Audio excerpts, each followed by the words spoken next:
Hey everyone, hope you had a fantastic 4th of July. In this we're going to show you some pretty powerful tips to produce vocals in terms of layering and harmonies. So in my trip to San Francisco, you can check that video in the description below, I learned a lot about how to layer vocals because I had my certain process that I did previously, and I have what I do now after having that experience of having someone else make me do all these layers. And I've taken that back home and I'm using that to better my own recordings, and I wanted to share that process with you. So first I'm going to play you the first part of this chorus segment that I finished recording, and then I'm going to play the just kind of without all the harmonies and layers so you can hear the difference. And I think you'll notice that it's a it's a huge difference. It makes it so much better having all these layers. And yeah, so I'm just going to click play.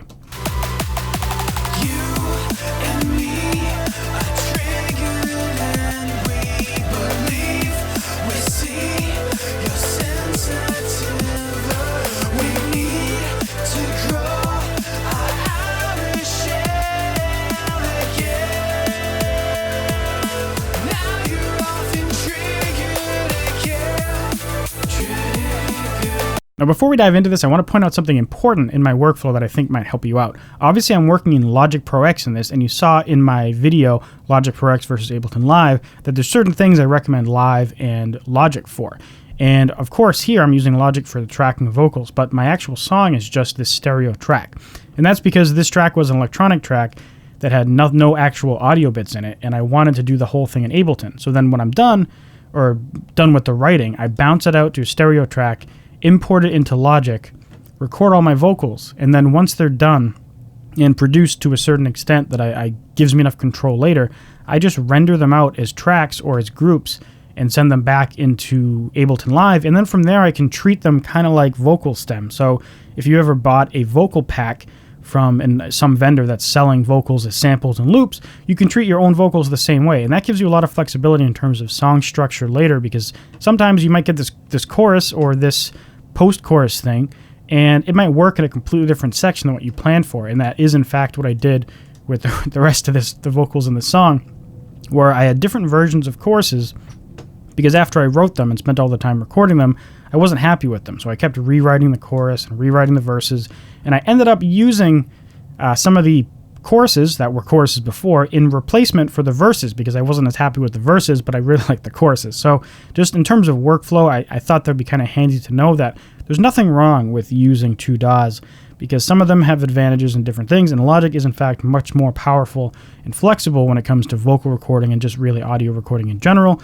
Ableton Live is a lot more flexible when it comes to electronic music and that kind of world in general. All right, let's get into it. All right, so just to give you kind of a comparison, this won't be an exact one-to-one because I would have done things a little bit differently in terms of volumes and what I put on each of these layers, but I'll play just kind of the solo center panned just lead vocal line so you can kind of get a bass line.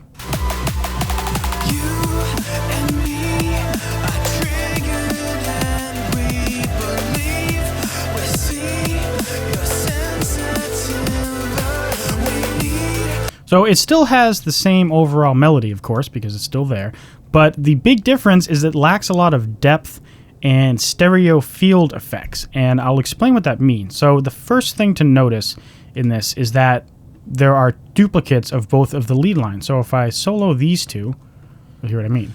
You and me are triggered and we believe. And what I actually did there is I recorded the lead vocal line twice. In reality, I recorded it much more than twice, but I picked the two best takes and panned them hard left and hard right and tried to get them as close as possible when I was recording them. And then any inconsistencies you can kind of fix if you have something like, vocal line. I don't actually have that, but I've seen it and it looks powerful. And also in terms of tuning, you could use something like Waves Tune or Antares, whatever tuning software you use. Now that's only part of the effect or technique. Now that is a very powerful technique by itself. It's pretty common to have a verse where you just have center vocals and maybe some harmonies on the sides, but when you hit the chorus you have this double taked effect, and what that does, it makes the vocals sound massive in the mix because you have little differences between left and right ears, so it sounds like the vocals are incredibly wide, and that really gives them kind of a big effect. The wideness translates into bigness. Now the next aspect is the harmonies, and I'll show you this, little pieces of it. You and me are triggered and we believe. we see your sensitivity. And what's actually happening there is I have my double taked hard left and hard right pan lead line, but then here I have harmonies, hard left and hard right. So there's several ways you can approach the writing of harmonies. I struggle with it still, but the way I did this was just by trial and error. So I looped it and I just tried singing things over it. And I found just emphasizing the first couple words of each grouping of the chorus worked the best for the most impact. And then the end of it, I did octaves. So I'll isolate just this first little bit here. You and me. If I show you just the harmonies, You and me. and the stacks on top of this. You and me. And I think these are thirds. I just did it, just looping it and trying things out. You could transcribe your lead line and figure out appropriate harmonies, but it's just kind of how you do things. It doesn't really matter as long as the end result is what you want. And then I did that for the main grouping, so 1 and then 3 here. And then I did it again for the first one of the second half. But for this ending of the first half of the chorus, I did an octave down. I'll show you what that sounds like. Leave, we see your sensitivity. And that's literally just an octave down version of what I was saying in the lead line. Your sensitivity. That's pretty low for me, but after I, edited the heck out of it to make it sound good, it ended up working pretty well. Now for the second half, I do repeat the same kind of harmonies, but the ending is a little bit different. So I'll solo that. Need to grow our outer shell again. And in that part, I just have some fifth harmonies that come up from below, and that just made it a little bit different than doing the same harmony throughout. So one advantage to this technique over just using something like Nectar 3 or Vocal Synth is you're getting all these different harmonies with little imperfections, and that adds a lot to the sound of the overall vocals because it's those differences that make it actually sound like a group of singers, and that's usually what you're aiming for. Now, when you're using something like Vocal Synth or even Nectar 3, sometimes you do want those perfectly synced, artificially created harmonies and layers because that's the sound you're going for. There's nothing wrong with that. I've used that in songs. I've been incredibly happy with it. And I still have some songs going now that I've thought about going back and redoing, having doubles that I actually did instead of using something like Nectar for them. And for those songs, it actually just worked best to have something like Nectar do them because I wanted that artificial sound. In this song, I wanted something that sounded more organic. And since that San Francisco trip, I had been wanting to put that into practice. So that's why I did it with this. And I have a few other songs that I'm working on where I'm doing this too. And it's just so powerful. As you saw in the comparison, it's a huge difference. So there's a couple very important key takeaway points from this. And the first of which, of course, is this double tracking technique. It's pretty common and popular, but it's very powerful and pretty simple to do. Just record your part twice and get them as close as possible and pan them hard left and hard right.